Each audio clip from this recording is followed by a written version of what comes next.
Matapos nga ang 3-game losing streak ng Lakers, magandang panimula ang ginawa nila sa Sacramento Kings. 6 sa kanila ang double digit sa points habang nakilala natin ang secret weapon doon.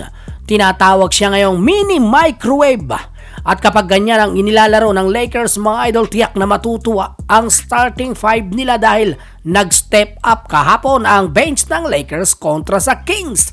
Alam naman natin na nag-comment ng hindi maganda si JJ Redick bago ang larong ito, pero sa laro nila sa Sacramento, ipinakita ng mga bata niya na kaya nilang talunin ang isa sa umaangat sa West. Lalo pat wala at hindi naglaro si Austin Reeves.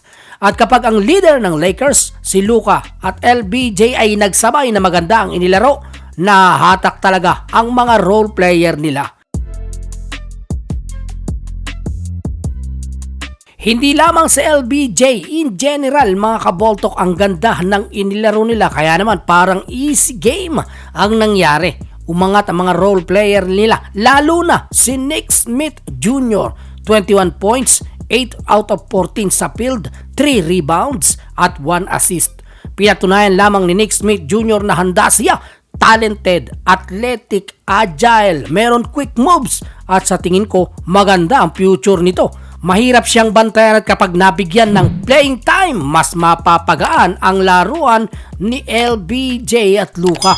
Sa play nga na ito mga idol, makikita natin kung paanong marunong maghanap ng pwesto si Nick Smith Jr. Pwedeng gayahin to ng mga baguhang player dito sa atin. Alam niya kung saan lulugar upang makahawak ng bola. Narito si Nick Smith Jr. nagsisilbing sniper, samantalang na kay Luka Doncic ang bola. Inside threat naman at lob fast itong si Ayton dito sa bandang ilalim. Tingnan ninyo kung anong gagawin ni Nick Smith Jr.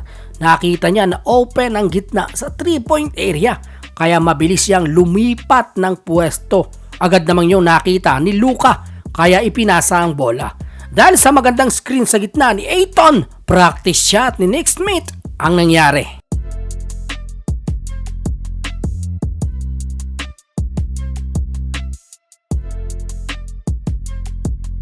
Ilan lamang yan sa nagustuhan ng Lakers mga idol. Kaya naman mula sa pagiging off the bench, nakita ang potential niya.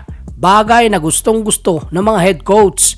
Dahil hindi mo na kailangan hawakan ng matagal ang bola para lamang gumawa ng sariling tira. Mga kaboltok, kapag nagpapatuloy ang magandang ginagawa ng Lakers, lalo na mga role player nila, kahit wala pang AR, may kalalagyan ang Lakers.